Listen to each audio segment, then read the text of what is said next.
She stood there, wineglass in hand, calling me boring to impress her ex, in front of a crowd of people. She thought I'd shrink with embarrassment, but what I did next left her stunned, her ex speechless, and the entire room whispering my name for weeks. Here's how it happened. My name is Lucas Stein. I'm 37 years old, and I live in Munich, Germany. I work as a software architect for a major European tech firm. I met Clara, 34, at a startup conference in Berlin 5 years ago. She was a marketing director, sharp, charismatic, always the center of attention. I was quieter, more methodical, but she said she loved that about me.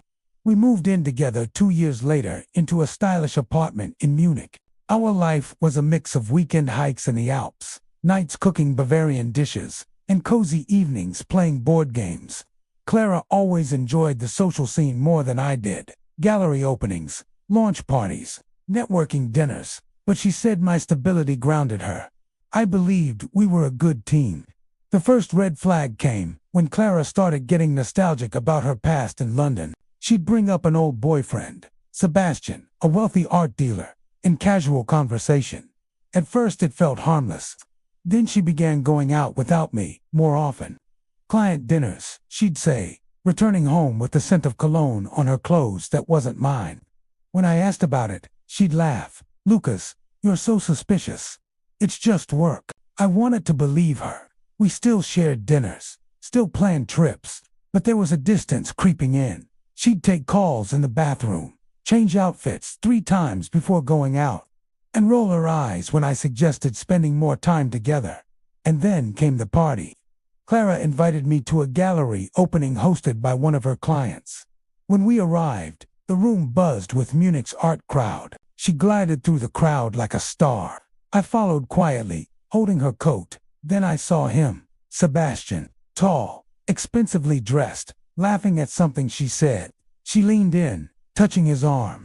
When I approached, she turned and, with a playful but cutting tone, said to him and the group, "Oh, this is Lucas, my husband. He's a bit boring with these events, but he's sweet." People chuckled. Sebastian smirked. Something inside me snapped, not from humiliation, from clarity. In that instant, I saw the months of subtle disrespect, the secrecy, the way she'd been rehearsing a new life without me. I smiled back. "Nice to meet you all," I said, but my mind was already moving 3 steps ahead.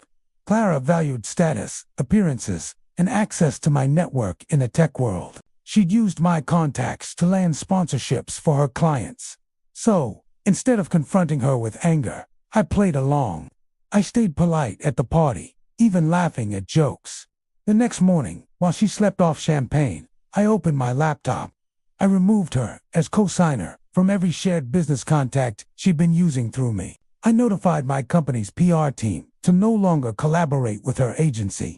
Then I packed a bag and went to stay at a friend's place. 2 days later, Clara called, panicked.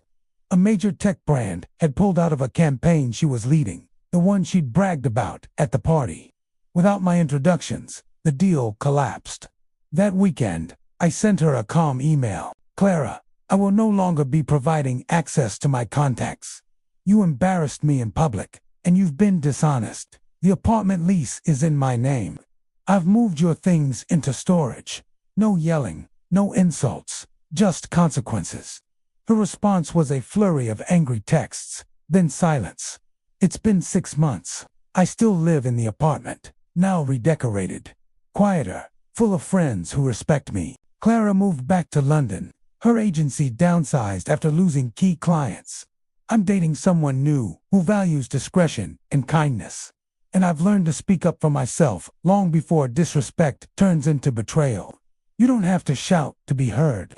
When someone disrespects you to impress others, the most powerful response is to remove the access and walk away. Have you ever been publicly disrespected by someone you trusted? Share your story below. Subscribe to SilkMirror for more real-life stories of heartbreak, revenge, and transformation.